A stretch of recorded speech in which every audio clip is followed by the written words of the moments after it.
War of the Worlds by H.G. Wells. Book 1, Chapter 12. What I Saw of the Destruction of Weybridge and Shepperton. As the dawn grew brighter, we withdrew from the window from which we had watched the Martians and went very quietly downstairs. The artilleryman agreed with me that the house was no place to stay in. He proposed, he said, to make his way Londonward and thence rejoin his battery, number 12 of the Horse Artillery. My plan was to return at once to Leatherhead, and so greatly had the strength of the Martians impressed me that I had determined to take my wife to Newhaven and go with her out of the country forthwith. For I already perceived clearly that the country about London must inevitably be the scene of a disastrous struggle before such creatures as these could be destroyed. Between us and Leatherhead, however, lay the third cylinder, with its guarding giants. Had I been alone, I think I should have taken my chances and struck across country, but the artilleryman dissuaded me. "It's no kindness to the right sort of wife," he said, "to make her a widow," and in the end I agreed to go with him under cover of the woods northward as far as Street Cobham before I parted with him. Thence I would make a big detour by Epsom to reach Leatherhead. I should have started at once, but my companion had been in active service and he knew better than that. He made me ransack the house for a flask, which he filled with whisky, and we lined every available pocket with packets of biscuits and slices of meat. Then we crept out of the house and ran as quickly as we could down the ill-made road by which I had come overnight. The houses seemed deserted.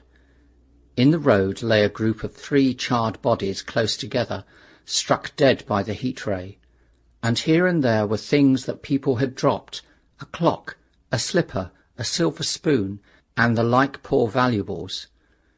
At the corner, turning up towards the post office, a little cart filled with boxes and furniture, and horseless, heeled over on a broken wheel. A cash box had been hastily smashed open and thrown under the debris. Except the lodge at the orphanage, which was still on fire, none of the houses had suffered very greatly here. The heat ray had shaved the chimney tops and passed, yet, save ourselves, there did not seem to be a living soul on Maybury Hill. The majority of the inhabitants had escaped, I suppose, by way of the old Woking road, the road I had taken when I drove to Leatherhead, or they had hidden. We went down the lane, by the body of the man in black, sodden now from the overnight hail, and broke into the woods at the foot of the hill. We pushed through these towards the railway without meeting a soul. The woods across the line were but the scarred and blackened ruins of woods. For the most part the trees had fallen, but a certain proportion still stood, dismal grey stems, with dark brown foliage instead of green. On our side the fire had done no more than scorch the nearer trees. It had failed to secure its footing. In one place the woodman had been at work on Saturday. Trees, felled and freshly trimmed, lay in a clearing, with heaps of sawdust by the sawing machine and its engine. Hard by was a temporary hut, deserted. There was not a breath of wind this morning, and everything was strangely still. Even the birds were hushed, and as we hurried along, I and the artilleryman talked in whispers, and looked now and again over our shoulders. Once or twice we stopped to listen. After a time we drew near the road, and as we did so we heard the clatter of hoofs, and saw through the tree stems 3 cavalry soldiers riding slowly towards Woking. We hailed them, and they halted while we hurried towards them.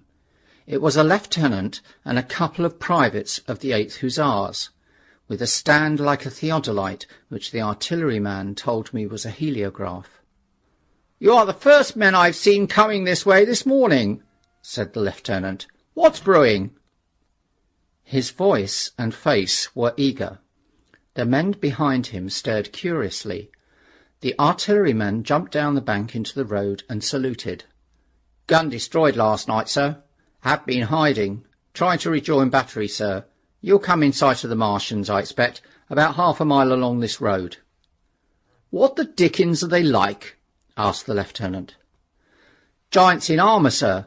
100 feet high, 3 legs and a body like aluminium, with a mighty great head in a hood, sir." "Get out," said the lieutenant. "What confounded nonsense!" "You'll see, sir. They carry a kind of box, sir, that shoots fire and strikes you dead."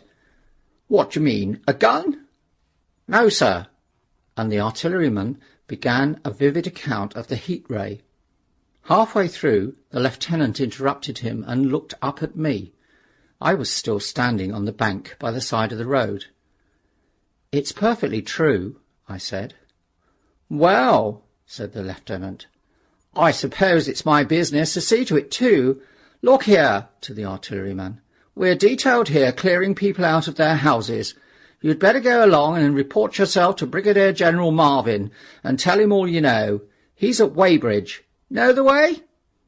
"I do," I said, and he turned his horse southward again. "Half a mile, you say?" said he. "At most," I answered, and pointed over the tree-tops southward. He thanked me and rode on, and we saw them no more. Farther along we came upon a group of 3 women and 2 children in the road, busy clearing out a labourer's cottage. They had got hold of a little hand truck and were piling it up with unclean-looking bundles and shabby furniture. They were all too assiduously engaged to talk to us as we passed. By Byfleet Station we emerged from the pine trees and found the country calm and peaceful under the morning sunlight. We were far beyond the range of the heat ray there, and had it not been for the silent desertion of some of the houses, the stirring movement of packing in others, and the knot of soldiers standing on the bridge over the railway and staring down the line towards Woking, the day would have seemed like any other Sunday. Several farm wagons and carts were moving creakily along the road to Addleston, and suddenly through the gate of a field we saw, across a stretch of flat meadow, 6 12-pounders standing neatly at equal distances pointing towards Woking. The gunners stood by the guns waiting, and the ammunition wagons were at a business-like distance. The men stood almost as if under inspection. "That's good," said I. "They will get one fair shot at any rate." The artillerymen hesitated at the gate. "I shall go on," he said. Farther on towards Weybridge, just over the bridge, there were a number of men in white fatigue jackets throwing up a long rampart, and more guns behind. "It's bows and arrows against the lightning, anyhow," said the artilleryman. "They haven't seen that fire beam yet." The officers who were not actively engaged stood and stared over the tree-tops southwestward, and the men digging would stop every now and again to stare in the same direction. Byfleet was in tumult, people packing, and a score of hussars, some of them dismounted, some on horseback, were hunting them about. 3 or 4 black government wagons, with crosses in white circles, and an old omnibus, among other vehicles, were being loaded in the village street. There were scores of people, most of them sufficiently sabbatical to have assumed their best clothes. The soldiers were having the greatest difficulty in making them realise the gravity of their position. We saw one shrivelled old fellow with a huge box and a score or more of flower pots containing orchids, angrily expostulating with the corporal who would leave them behind. I stopped and gripped his arm. "Do you know what's over there?" I said, pointing at the pine trees that hid the Martians. "Eh?" said he, turning. "I was explaining. These is valuable." "Death!" I shouted. "Death is coming! Death!" And leaving him to digest that if he could, I hurried on after the artilleryman. At the corner I looked back. The soldier had left him, and he was still standing by his box with the pots of orchids on the lid of it, and staring vaguely over the trees. No one in Weybridge could tell us where the headquarters were established. The whole place was in such confusion as I have never seen in any town before. Carts, carriages everywhere, the most astonishing miscellany of conveyances and horseflesh. The respectable inhabitants of the place, Men in golf and boating costumes, wives prettily dressed, were packing, riverside loafers energetically helping, children excited, and, for the most part, highly delighted at this astonishing variation of their Sunday experience. In the midst of it all, the worthy vicar was very pluckily holding an early celebration, and his bell was jangling out above the excitement. I and the artilleryman, seated on the step of the drinking fountain, made a very passable meal upon what we had brought with us. Patrols of soldiers, here no longer hussars but grenadiers in white, were warning people to move now, or take refuge in their cellars as soon as the firing began. We saw as we crossed the railway bridge that a growing crowd of people had assembled in and about the railway station, and the swarming platform was piled with boxes and packages. The ordinary traffic had been stopped, I believe, in order to allow of the passage of troops and guns to Chertsey, and I have heard since that a savage struggle occurred for places in the special trains that were put on at a later hour. We remained at Weybridge until midday, and at that hour we found ourselves at the place near Shepperton Lock where the Wey and the Thames join. Part of the time we spent helping two old women to pack a little cart. The Wey has a treble mouth, and at this point boats are to be hired, and there was a ferry across the river. On the Shepperton side was an inn with a lawn, and beyond that the tower of Shepperton Church. It had been replaced by a spire, rose above the trees. Here we found an excited and noisy crowd of fugitives. As yet the flight had not grown to a panic, but there were already far more people than all the boats going to and fro could enable to cross. People came panting along under heavy burdens. One husband and wife were even carrying a small outhouse door between them, with some of their household goods piled thereon.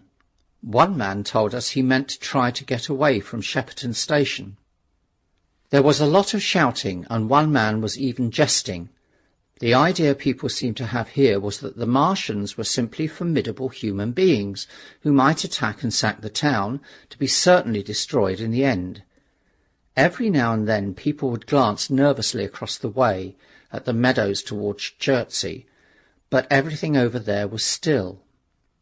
Across the Thames, except just where the boats landed, everything was quiet, in vivid contrast to the Surrey side.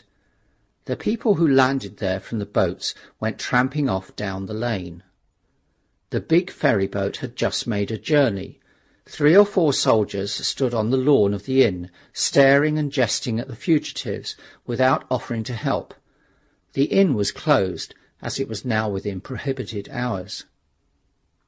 "What's that?" cried the boatman, and "Shut up, you fool," said a man near to a yelping dog. Then the sound came again, this time from the direction of Chertsey. A muffled thud. The sound of a gun. The fighting was beginning. Almost immediately unseen batteries across the river to our right, unseen because of the trees, took up the chorus, firing heavily one after the other. Everyone stood arrested by the sudden stir of battle, near us and yet invisible to us. Nothing was to be seen save flat meadows, cows feeding unconcernedly for the most part, and silvery pollard willows motionless in the warm sunlight.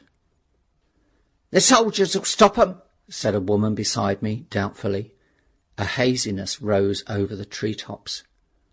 Then suddenly we saw a rush of smoke far away up the river, a puff of smoke that jerked up into the air and hung, and forthwith the ground heaved underfoot and a heavy explosion shook the air, smashing 2 or 3 windows in the houses near and leaving us astonished.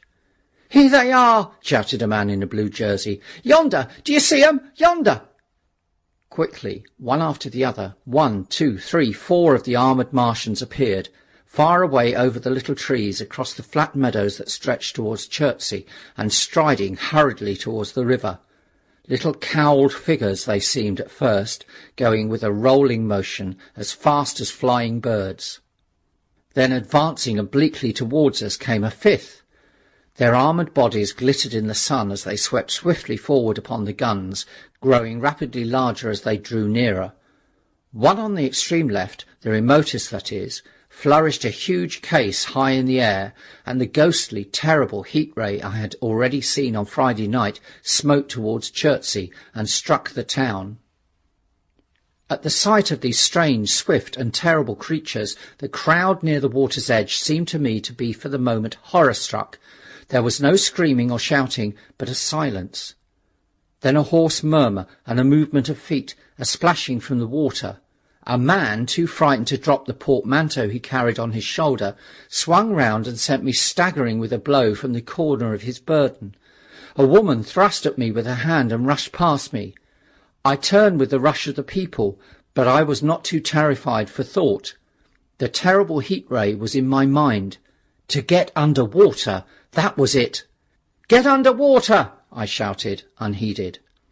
I faced about again and rushed towards the approaching Martians, rushed right down the gravelly beach and headlong into the water. Others did the same. A boatload of people putting back came leaping out as I rushed past. The stones under my feet were muddy and slippery, and the river was so low that I ran perhaps 20 feet, scarcely waist deep. Then, as the Martian towered overhead, scarcely a couple of 100 yards away, I flung myself forward under the surface. The splashes of the people in the boats leaping into the river sounded like thunderclaps in my ears. People were landing hastily on both sides of the river, but the Martian machine took no more notice of the movement of the people running this way and that than a man would of the confusion of ants in a nest against which his foot had kicked. When, half suffocated, I raised my head above water, the Martian's hood pointed at the batteries that were still firing across the river, and as it advanced it swung loose what must have been the generator of the heat ray. In another moment it was on the bank, and in a stride wading halfway across. The knees of the foremost leg bent at the farther bank, and in another moment it had raised itself to its full height again, close to the village of Shepperton. Forthwith the 6 guns, which unknown to anyone on the right bank had been hidden behind the outskirts of the village, fired simultaneously. The sudden near concussion, the last close upon the first, made my heart jump. The monster was already raising the case generating the heat ray as the first shell burst 6 yards above the hood. I gave a cry of astonishment. I saw and thought nothing of the other 4 Martian monsters. My attention was riveted on the nearest incident. Simultaneously 2 other shells burst in the air near the body as the hood twisted round in time to receive, but not in time to dodge, the 4th shell. The shell burst clean in the face of the thing. The hood bulged, flashed, was whirled off in a dozen tattered fragments of red flesh and glittering metal. "Hit!" shouted I, with something between a scream and a cheer. I heard answering shouts from the people in the water about me. I could have leapt out of the water with that momentary exultation. The decapitated colossus reeled like a drunken giant, but it did not fall over. It recovered its balance by a miracle, and no longer heeding its steps, and with the camera that fired the heat ray now rigidly upheld, it reeled swiftly upon Shepperton. The living intelligence, the Martian within the hood, was slain and splashed to the 4 winds of heaven, and the thing was now but a mere intricate device of metal whirling to destruction. It drove along in a straight line, incapable of guidance. It struck the tower of Shepperton Church, smashing it down as the impact of a battering ram might have done, swerved aside, blundered on, and collapsed with tremendous force into the river out of my sight. A violent explosion shook the air, and a spout of water, steam, mud, and shattered metal shot far up into the sky. As the camera of the heat ray hit the water, the latter had immediately flashed into steam. In another moment a huge wave, like a muddy tidal bore, but almost scaldingly hot, came sweeping round the bend upstream. I saw people struggling shorewards, and heard their screaming and shouting faintly above the seething and roar of the Martian's collapse. For a moment I heeded nothing of the heat, forgot the patent need of self-preservation. I splashed through the tumultuous water, pushing aside a man in black to do so, until I could see round the bend. Half a dozen deserted boats pitched aimlessly upon the confusion of the waves. The fallen Martian came into sight downstream, lying across the river and for the most part submerged. Thick clouds of steam were pouring off the wreckage, and through the tumultuously whirling wisps I could see intermittently and vaguely the gigantic limbs churning the water and flinging a splash and spray of mud and froth into the air. The tentacles swayed and struck like living arms, and save for the helpless purposelessness of these movements, it was as if some wounded thing was struggling for its life amid the waves. Enormous quantities of a ruddy brown fluid were spurting up in noisy jets out of the machine. My attention was diverted from this death flurry by a furious yelling, like that of the thing called a siren in our manufacturing towns. A man, knee-deep near the towing path, was shouting inaudibly to me and pointed. Looking back, I saw the other Martians advancing with gigantic strides down the riverbank from the direction of Chertsey. The Shepperton guns spoke this time unavailingly.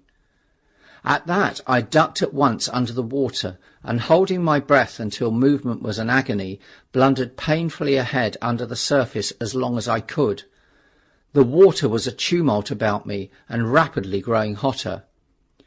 When for a moment I raised my head to take breath and throw the hair and water from my eyes, the steam was rising in a whirling white fog that at first hid the Martians altogether. The noise was deafening.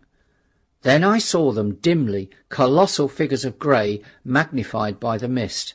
They had passed by me, and two were stooping over the frothing, tumultuous ruins of their comrade. The third and fourth stood beside him in the water, one perhaps 200 yards from me, and the other towards Laleham. The generators of the heat rays waved high, and the hissing beams smote down this way and that.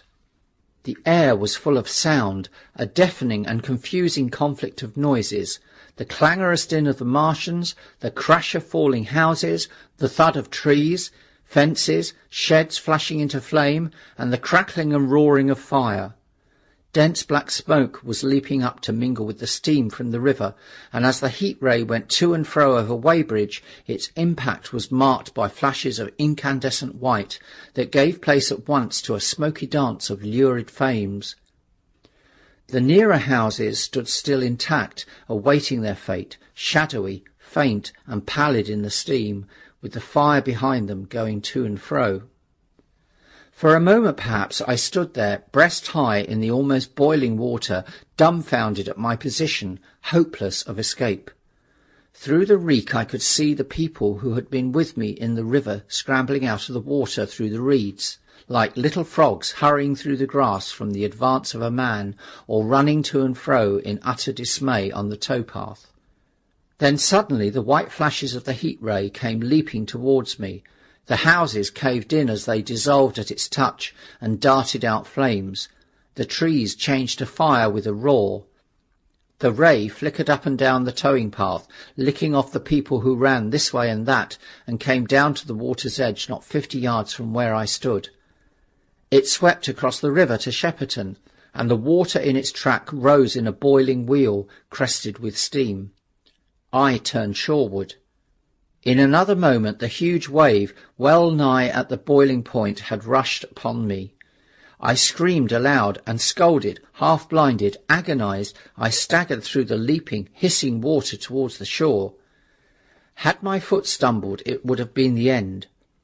I fell helplessly, in full sight of the Martians, upon the broad, bare, gravelly spit that runs down to mark the angle of the Wey and the Thames. I expected nothing but death. I have a dim memory of the foot of a Martian coming down within a score of yards of my head, driving straight into the loose gravel, whirling it this way and that, and lifting again. Of a long suspense, and then of the four carrying the debris of their comrade between them, now clear and then presently faint through the veil of smoke, receding interminably, as it seemed to me, across a vast space of river and meadow. And then, very slowly, I realized that by a miracle I had escaped. End of chapter 12.